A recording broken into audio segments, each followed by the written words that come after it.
O jornalista e ativista australiano Julian Assange deixou a penitenciária de segurança máxima de Belmarsh, no Reino Unido, onde ele ficou 5 anos preso. Desembarcou em Canberra, na Austrália, e foi recebido por apoiadores, pelo pai dele e pela esposa, Stella. O Assange é o criador do site Wikileaks, que divulgou conteúdos muito importantes sobre a política externa estadunidense e desmontou o cenário que o país chamava de guerra ao terror. Entre os materiais que foram revelados pelo Wikileaks está o vídeo de um ataque aéreo de um helicóptero militar contra civis em Bagdá, no Iraque, em 2007. O Assange divulgou também documentos confidenciais da guerra no Afeganistão, telegramas do governo Bush negociando a guerra depois do ataque do 11 de setembro e também e-mails da campanha de Hillary Clinton à presidência. Isso fez com que Assange virasse o inimigo número 1 dos Estados Unidos. Ele enfrentou 18 processos na justiça e teve a liberdade restringida por 12 anos, entre o impedimento de deixar a embaixada do Equador no Reino Unido, onde ele ficou exilado, e a detenção numa prisão de segurança máxima, também no Reino Unido. Agora que o Assange recuperou a liberdade e voltou para a Austrália, quais vão ser os próximos passos do jornalista e ativista? Terça-feira, 2 de julho de 2024.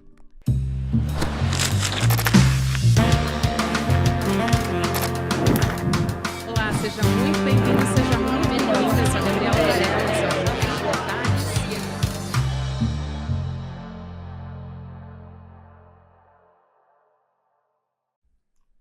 Olá, seja muito bem-vindo, seja muito bem-vinda. Eu sou a Gabriela Varela, esse é o Videocast em Detalhes e aqui, sempre com um convidado ou uma convidada, a gente analisa uma temática ou uma notícia importante do momento pra gente no jornalismo. Julian Assange, que agora tá livre. Eu vou conversar sobre essa história com o Lino Bocchini, que já entrevistou o Julian no passado e acompanha essa história desde o início, só para lembrar que o Julian Assange ele é jornalista, ativista, ele é o criador do Wikileaks e a gente vai entender melhor essa história. Ele ficou 12 anos privado de liberdade, né, preso por divulgar documentos que foram considerados confidenciais dos Estados Unidos, documentos que na época, foram divulgados e foram um escândalo e expuseram muita coisa estava em jogo nessa época. E eu vou conversar agora com o Lino Bocchini a respeito disso.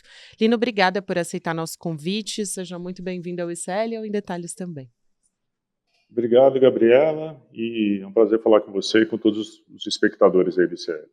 Prazer falar contigo, ainda mais falar de coisa boa, né? Porque a gente poderia estar falando ainda do Assange no momento, enfim, de como ele estava privado de liberdade, ele ficou muito tempo sem ter contato com a família dele, não conhecia os filhos. Por muito tempo ele ficou numa prisão que ele não podia sair nem para tomar sol, né? Na embaixada do Equador. Então, a gente está falando num contexto bom, na verdade, sobre o Assange.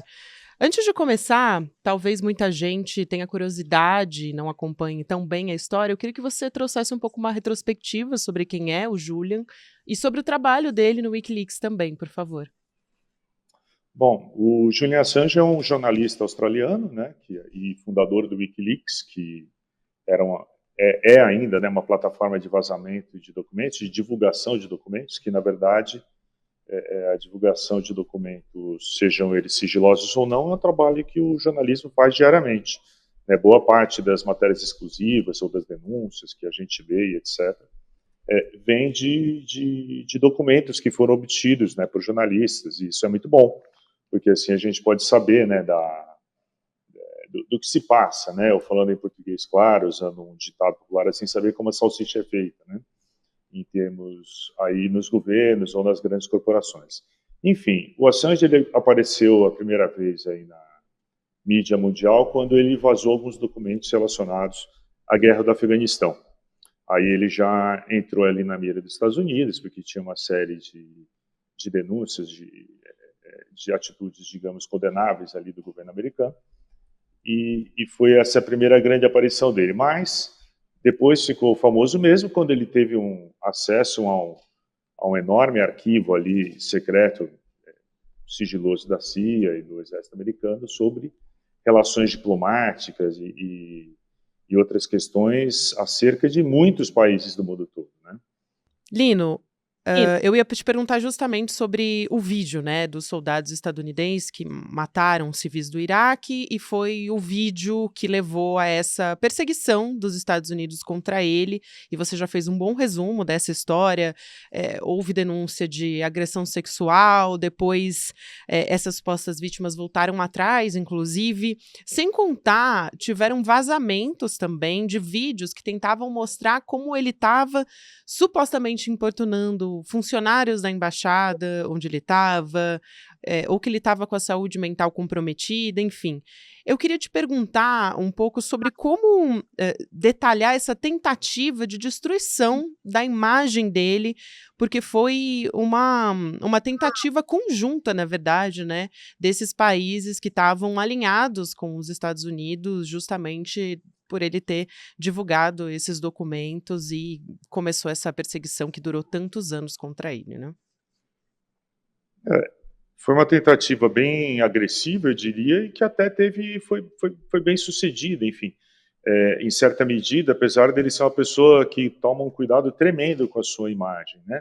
Com a sua imagem, com a imagem do Wikileaks, porque ele sabe justamente, como todo jornalista, que a credibilidade dele que está em jogo.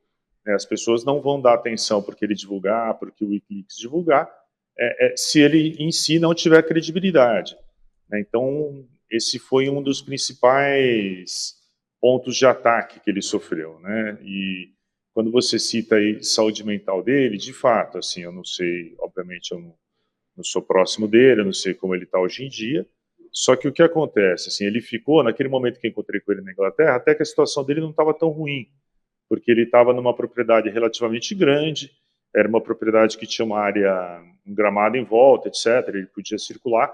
Ele estava numa situação de prisão domiciliar com uma tornozeleira eletrônica, mas ele tinha uma relativa liberdade, vamos dizer assim. Ele estava num lugar confortável, ele podia andar ali numa área verde, e ele tinha que ir todo dia numa delegacia assinar um documento ali provando que ele estava ali na região. Bom, na hora que ele fica no reservado de uma embaixada, que as poucas vezes que ele tomou sol era quando ele saía na sacadinha ali que tinha da embaixada para fazer alguma breve aparição, alguma conversa ali com apoiadores ou com a imprensa, naturalmente que isso vai quebrando a pessoa, vamos dizer assim, né? Eu acho que foi inclusive talvez isso, aí eu estou falando da minha cabeça, claro, não estou na cabeça dele. Acho que talvez seja isso, inclusive, que levou ele a assinar esse acordo, né, com os Estados Unidos, Sim. porque a parte dele no acordo é ele reconhecer que cometeu determinados crimes, né? Então ele é um recuo da parte dele, vamos dizer assim, mas em troca da liberdade dele. Né? Daí, então ele foi condenado pelo tempo que ele já tinha cumprido, de forma que ele hoje está livre e voltou para o seu país, lá voltou para a Austrália, finalmente com sua família, por aí vai. Exato, e a gente acompanhou essas imagens, daqui a pouquinho a gente vai conversar um pouco melhor sobre elas também. Foram imagens bastante, principalmente para quem acompanhou essa história toda do Julian Assange, foi bastante emocionante esse reencontro com a mulher dele, né, com a Stella, e pela primeira vez conhecendo os filhos. É uma história bastante complexa, delicada, o tanto que ele foi privado de ficar com a família dele. O pai dele também percorreu o mundo, teve até no Brasil no ano passado, em 2023, para justamente advogar, para falar sobre a perseguição que o Julian Assange vem sofrendo durante todos esses anos. Eu quero te perguntar, você citou rapidinho na sua fala a sua entrevista com o Julian Assange. Conta um pouco sobre como foi, em que contexto foi, e o ano que isso aconteceu, como é que ele estava?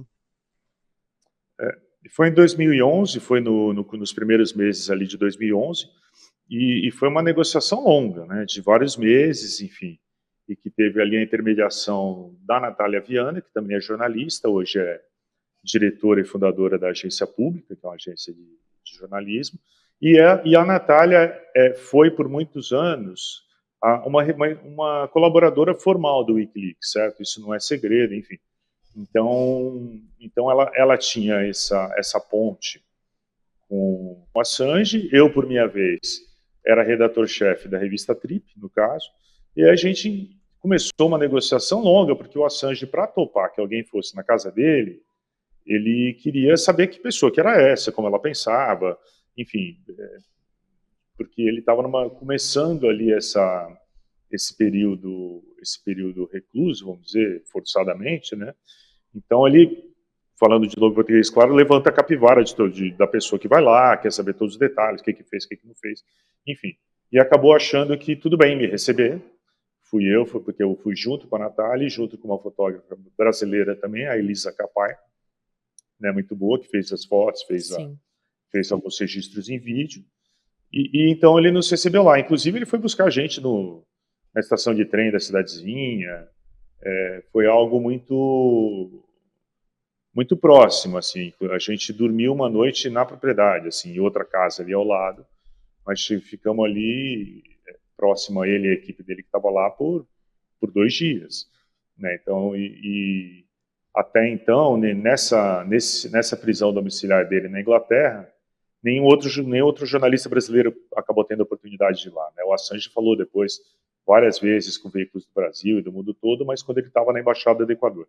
Bom, naquele momento, ele tava muito bem, né? Estava atlético, estava vigoroso, ele tinha 39 anos, estava num ambiente muito mais agradável, com um monte de amigos, então estava numa situação bem mais favorável, vamos dizer assim. Ele não tinha ainda família esperando lá fora, tirando o pai, naturalmente, né? Família, digo, dele, né? Filhos, esse tipo de coisa.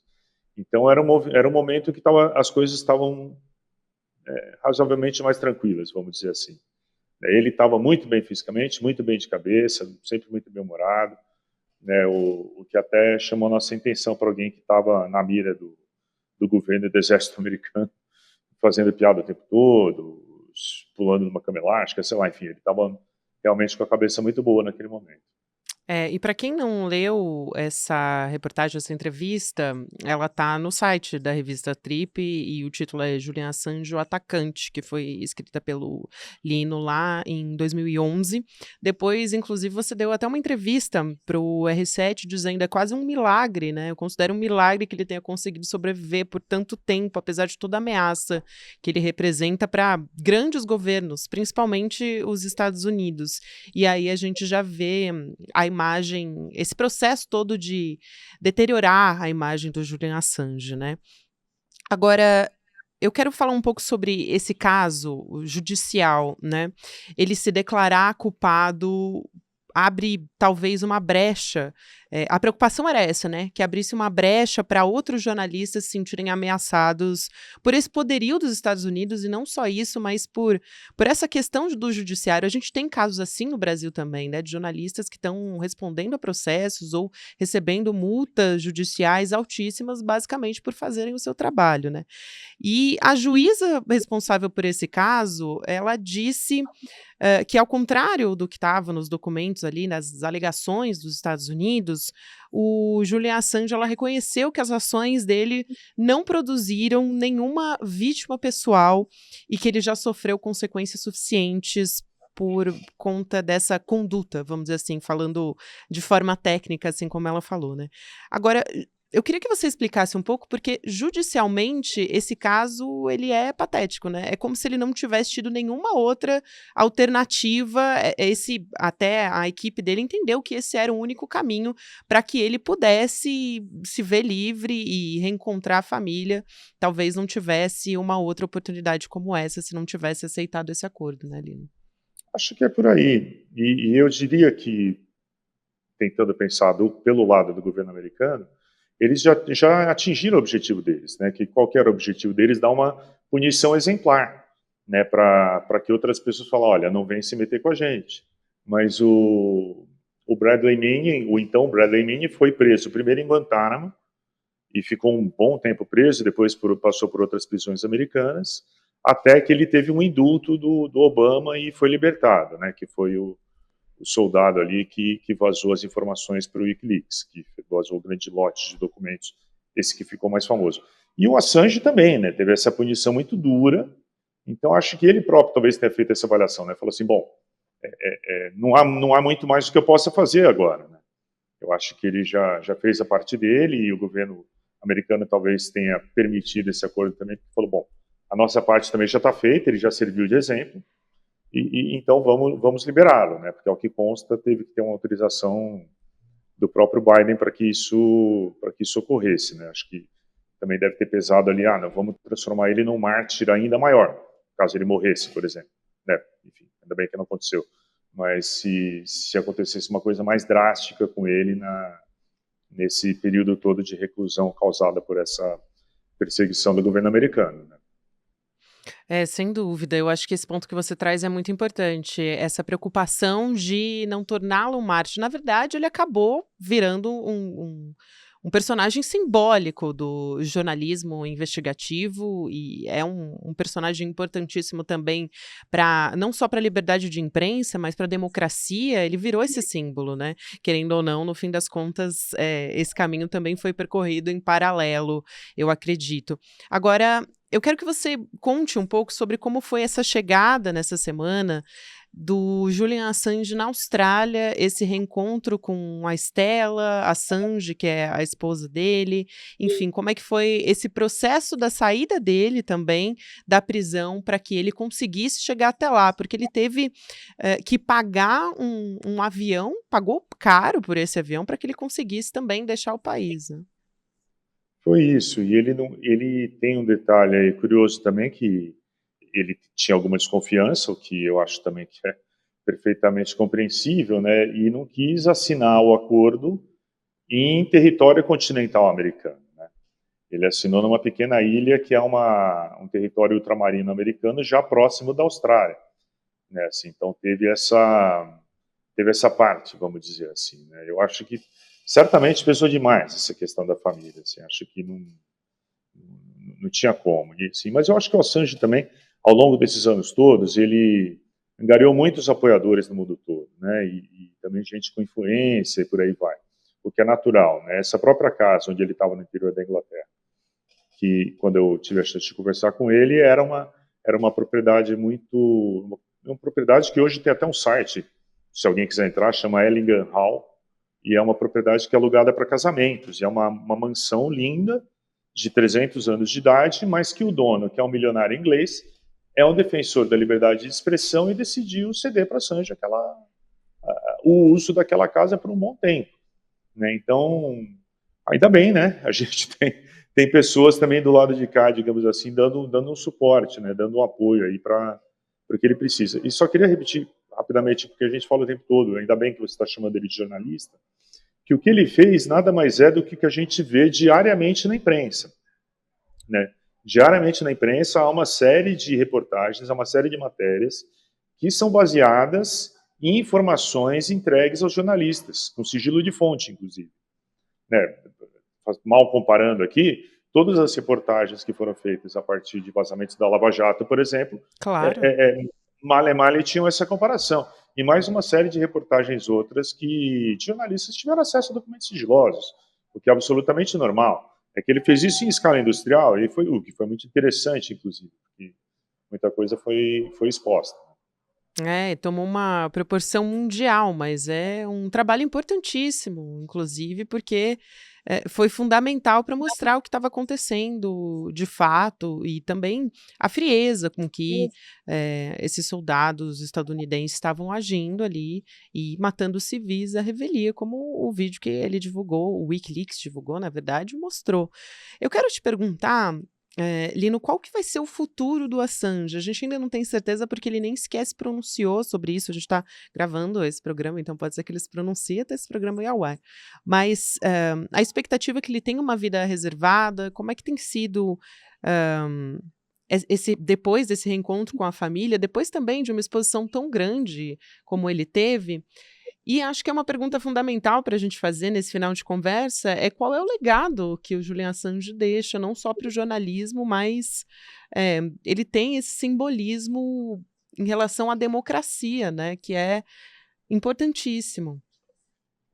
Não, sem dúvida, assim, realmente difícil a gente prever o que vai acontecer, até porque já pode ter acontecido quando você estiver assistindo esse programa, né? Eu não sei se o futuro da Assange vai ser algo mais próximo, por exemplo, ao que aconteceu com o Snowden, que aí se submergiu e tem uma vida um pouco mais reservada e não apareceu mais, ou se ele vai seguir falando e tudo mais, assim. Pelo pouco que eu tive acesso a ele e a pessoas que tiveram bastante acesso a ele, eu diria que ele vai não ficar, obviamente, se expondo o tempo todo, mas que, porém, ele não vai deixar de se pronunciar.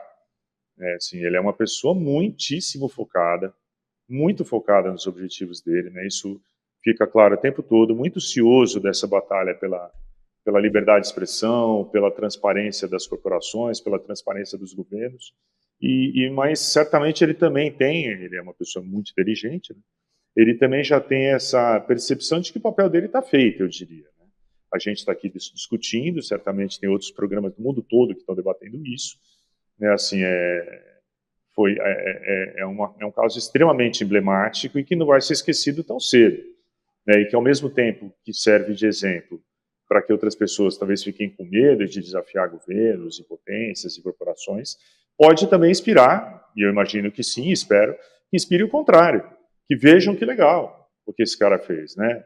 De expor as entranhas aí do governo mais poderoso do mundo, de expor as entranhas de corporações e que pode valer a pena, né? Assim, que espero seja feliz o fim da vida dele, né? Que é uma história que teve um final feliz, vamos dizer. Claro, muito sofrimento, muita dureza, né? Esse afastamento da família, mas pelo menos até o momento com um final feliz. Espero que inspire outras pessoas, né? Especialmente quem tem acesso a informações sigilosas e comprometedoras para governos e grandes corporações. E em certa medida também, a imagem dele se converteu até para a imprensa tradicional, muitas vezes, como uma espécie de bode expiatório. Você acha que agora que a gente teve o Assange em liberdade, talvez essa imagem dele também para o mundo tenha mudado? As pessoas estão reconhecendo o valor que ele teve, enfim, ele denunciou crime de corrupção, crime de guerra, mas ele ficou um pouco apagado, né? A história do Assange foi um pouco apagada também pela mídia tradicional, de maneira geral. Pouco se falava sobre esse caso, e agora a gente está tendo, nessa semana, esse momento histórico que é a libertação do Assange. Não, sem dúvida. Eu acho que. Eu não sei se vai ser feito algum tipo de revisionismo histórico por parte de certos entes da mídia, etc. Eu acho que quem tinha que estar do lado dele já foi, quem tinha reservas também já foi, digamos assim. Mas o cuidado dele com a imagem, eu acho que também funcionou, né? Por exemplo, quando a gente estava lá na Inglaterra, ele se preocupava até se ele ia estar barbeado ou não, com que roupa que ele ia estar usando. A gente que levou para ele a famosa camisa do Brasil, que Uhum. ele usou nas fotos para a Trip, perdão, que ele usou nas fotos para a Trip, usou na entrevista para o UOL, a gente que presenteou ele com aquela camisa, mas tudo isso é de caso pensado para ele preservar a imagem dele, para ele saber que ele sabia que o rosto dele, a imagem dele, seria, de certa forma, a imagem do Wikileaks, não tinha jeito, né? Então ele era uma pessoa que não queria falar da vida pessoal e tudo mais, mas não tinha problemas ele tinha um grau de vaidade também, né? Vou falar a verdade, mas não tinha problemas em ser exposto como uma pessoa pop, né? E foi exposto assim como claro, a história dele é inspiradora, né? Tem um quê aí de jornada do herói, né? De que tá por cima, depois por muito baixo, depois é libertado, enfim, é muito inspiradora a história dele, né? É. Mas ele de certa forma ajudou a construir isso e imagino que é esse o legado que vai ficar, espero eu pelo menos. Também espero. Lino, obrigada pela sua conversa, por contar da sua história, da sua experiência acompanhando esse caso. Foi um prazer falar contigo. O Lino Bocchini é jornalista e participou aqui comigo no Em Detalhes. Um prazer te receber. Até uma próxima. O prazer foi todo meu, muito obrigado aí, Gabriela, ao ICL, a todos que estão assistindo e me chamem sempre que for preciso. Um grande Com abraço. certeza. Até mais. Um abração. Aqui nesse final também quero lembrar, a gente tem aqui no ICL jornalistas que conversaram, acompanharam essa história do Julian Assange, conversaram com o pai dele, Heloísa Vilela, Leandro Demore e César Calejão também. Inclusive tem um livro contando toda essa história, que é o processo do Julian Assange, do Nils Melzer, que foi editado pelo Calejão, o prefácio também foi escrito por ele e o pós-fácio pelo Leandro Demore. Então vale a pena, é um livro extenso e para quem quer conhecer, se aprofundar na história do Julian Assange, vale muito a pena. Obrigada, você que me acompanhou até aqui, mas quero deixar um recado muito importante. No dia 7 de julho, a gente vai ter uma aula a respeito de tecnologia, a nossa relação com a tecnologia. Eu já te expliquei aqui no Em Detalhes, mas para você que gosta de acompanhar as entrevistas, o aprofundamento que a gente tenta trazer aqui em todos os episódios do Em Detalhes, faz a sua inscrição para assistir a aula gratuita aqui por meio do nosso link do Em Detalhes, que é o emdetalhesicl.com.br. O Apocalipse Tecnológico vai ser uma entrevista que vai ser mediada pelo Eduardo Moreira, com o Adam Alter, que é um dos maiores especialistas nessas relações humanas com a tecnologia. Então vai ser um domingo, 8 horas da noite, dia 7 de julho. Não perde e não se esquece de inscrever, até para apoiar aqui o nosso trabalho também.